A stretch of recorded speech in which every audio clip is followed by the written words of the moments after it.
Hello everybody, hope you're doing well and thanks for joining us for another video, where today we'll be debunking claims that have been made by a flat earther on TikTok that goes by the name Truth Earth 911. However, his claims today aren't actually about flat earth. Today, he seems to think there's a big conspiracy going on with airships. Let's talk about the old airships, because this is the part of history that they quietly brushed under the rug. You know, these giants of the sky were so cheap, clean and comfortable, and you could travel thousands of miles without needing insane amounts of fuel or any maintenance. They literally floated across continents with panoramic views, you know, proper beds, dining rooms, lounges, basically cruise ships that were just floating in the sky. They weren't cramped, they weren't noisy, and they weren't £800 a ticket.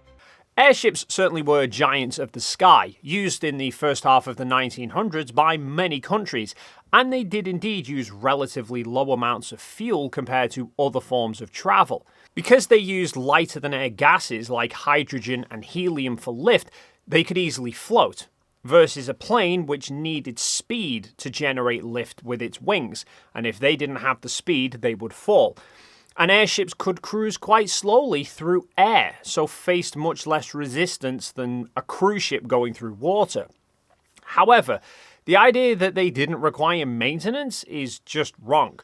For starters, they still had combustion engines that were driving propellers in order to move them forward, and the buoyancy tanks required regular maintenance and frequent refilling. No jet engines, no complicated systems, no 10-hour delays on runways, just simple engineering that worked perfectly. But then, almost overnight, they vanished. Not because they failed, but because they didn't fit the New World model of expensive aviation.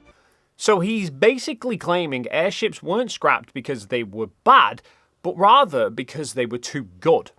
I mean, just think about it, you know, a form of travel that's very cheap, spacious, peaceful, energy efficient, and doesn't make the elites billions. Yeah, they were never keeping that around, were they? Just remember, we didn't stop using the airships because they didn't work. We stopped using them because they worked too well.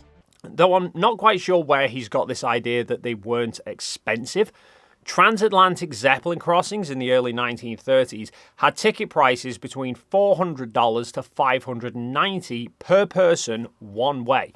That's the equivalent of $7,500 to $11,500 today. If he thinks that's cheap, I shudder to imagine what he considers to be expensive. Though granted, planes weren't much better when they first started up. Transatlantic flights on the Boeing 314 around that same period were almost $700, though that at least seems to be paying for a round trip. However, the Clipper also offered dining rooms and beds like airships, whilst also being faster. Flights on more typical configuration planes like the Douglas DC-3 were around $300, so much cheaper than airships. And the cost of an airship is kind of clear. Okay, they use less fuel than a plane. However, the Clipper could carry 70 passengers with a crew of 16. A DC-3 could carry 32 passengers with a crew of 3. The Hindenburg had a crew of 61 to carry 70 passengers. It was almost one crew member per person. However, it seems a lot of people commented on that video stating airships were dangerous and too slow, which actually prompted him to then make another video.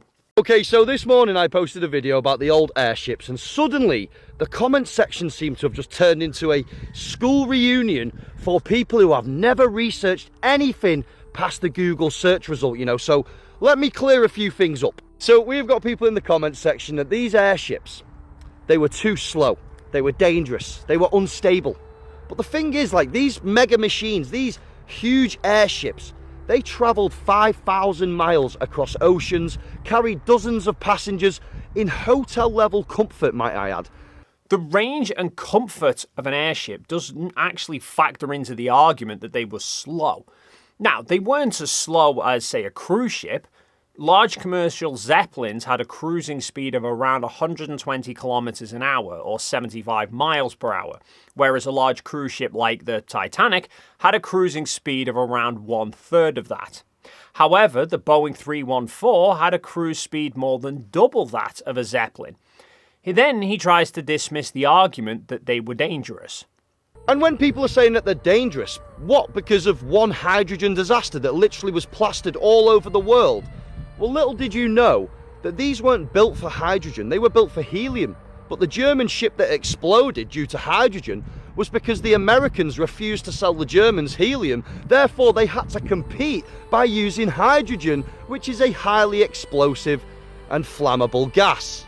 Now, yes, German airships used hydrogen, which is far more explosive than helium. Around that time, the US was the main producer of helium. Producing it was very difficult and costly, meaning they didn't have huge amounts of it anyway. And the US were also using airships. However, theirs weren't commercial, they were being used by the military. So the US brought in the Helium Act in 1925, which established helium as a strategic resource and heavily restricted exports. Even US allies like the UK were building airships, such as the R-38 and the R-101, that used hydrogen because they couldn't get any helium either.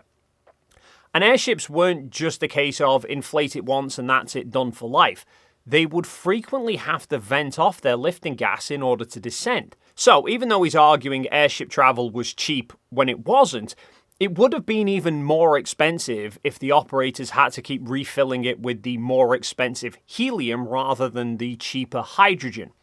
Plus, hydrogen did have its benefits because it's even lighter than helium, meaning it offered about 8% more lifting capacity for the same volume when compared to helium. So much so, in fact, he makes out like Germany was forced to use hydrogen from the outset.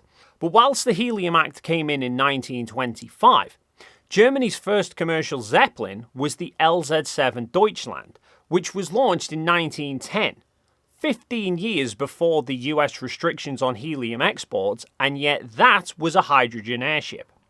Though it seems this marginal difference in lift capabilities is actually a much bigger factor as to why commercial airships were using hydrogen over helium. The amount of weight that helium could lift was barely enough to offset the metal frame, the fuel, and the crew of the airship, before even factoring in all of the passengers and the space required for them.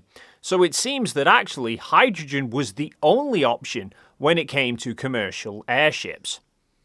He's suggesting airships were absolutely fine and then the Hindenburg crashed and suddenly airships were scrapped. You know, one world event, just one, that conveniently shut down an entire competing mode of travel. Sounds very familiar, doesn't it? Almost like when a narrative is pushed and suddenly everyone repeats it without even questioning. And he tries arguing that they were absolutely fine in storms. I mean, there is literally people saying that they were too unstable for storms, yet they travelled across the entire Atlantic in storms that would knock out half of today's flights, right? Not the case. Looking just at Germany for a second, the Hindenburg was titled LZ-129. It was the 129th Zeppelin that Germany built, and they only built one more after that for a total of 130. The first three were experimental. LZ-4 was destroyed on its second flight by strong winds when the mooring cables broke. LZ-5 was destroyed in a storm, as was LZ-7, LZ-8, and LZ-10. LZ-6 caught fire in the hangar. In fact, close to 50 of them were lost either due to crashes, storms, or hangar fires. And it wasn't just hydrogen ships. As mentioned, the US had helium airships for the military. The USS Shenandoah, Los Angeles, Akron, and Macon. 3 of them were lost in storms, with only the Los Angeles not. The truth is, the airships were only unstable for the companies who couldn't profit from them. And for anyone who thinks that they were expensive, compared to what? You know, they flew with no runway, they had no jet fuel, they needed a tiny fraction of the infrastructure. And if anything, they threatened the money machine, you know, the aviation giants, the oil giants, the war industries. That is what made them inefficient, for the people in charge, not for us. Yes, airships were pretty clean when they weren't on fire or crashing, but this notion that they were super affordable and threatening the money-making corporations is just ludicrous. Firstly, because they weren't affordable, they were a luxury mode of transport. Secondly, if they were really that good compared to planes, planes wouldn't have taken off. Pardon the pun. Airships were still being operated by companies who were charging people, and it's basic business economics of supply and demand. If there's huge demand for airship tickets, companies can charge more and people would still pay. In reality, airships were heavily limited in potential. I mean, just look at this comparison of the Hindenburg to planes today. The Hindenburg was more than 3 times longer than an Airbus A380. An A380 has the potential of carrying up to 853 people, 12 times the capacity of the Hindenburg. And not only was the volume of vehicle per passenger so much higher, but there wasn't much scope for improvement. Sure, they could make the airships even larger, but that was always going to hit a limit, and the increase in passenger capacity would have been very small. But they couldn't do much about the speed. I mean, consider the Boeing 314 had a cruise speed of 188 miles per hour with propellers. Modern jets like the A380 can not only fly significantly further whilst carrying more people, but can do it 3 times faster than a 314 thanks to the development of jet engine technology. Airships couldn't have taken those same sort of advancements. You can't strap jet engines to an airship. Well, you could try, but it would rip itself to pieces given that it's only wrapped in cloth. Ultimately, airships were already troubled before the Hindenburg. They were expensive and slower than the newer developing modes of transport. Many countries had already ditched the airship concept in favour of planes, with only Germany, the pioneers of them, continuing to use them.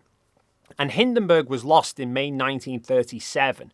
The year after that, Germany began flights with the Hindenburg sister ship, the Graf Zeppelin II. Those continued until August 1939, when the ship was grounded because war was about to break out, and they learnt the hard way during World War I that giant slow-moving balloons were pretty easy to get shot down. And both of the last remaining Zeppelins were destroyed during the war because they needed the metal frames in order to build military planes. By the time the war ended, there was little to no interest in airships anymore because the technology of planes had already advanced so much. Anyway, that's going to be it for this video. As always, feel free to leave your thoughts in the comments down below. If you enjoyed this video and you haven't already done so, then please do consider hitting the like and subscribe buttons, and hopefully we'll see you in the next video.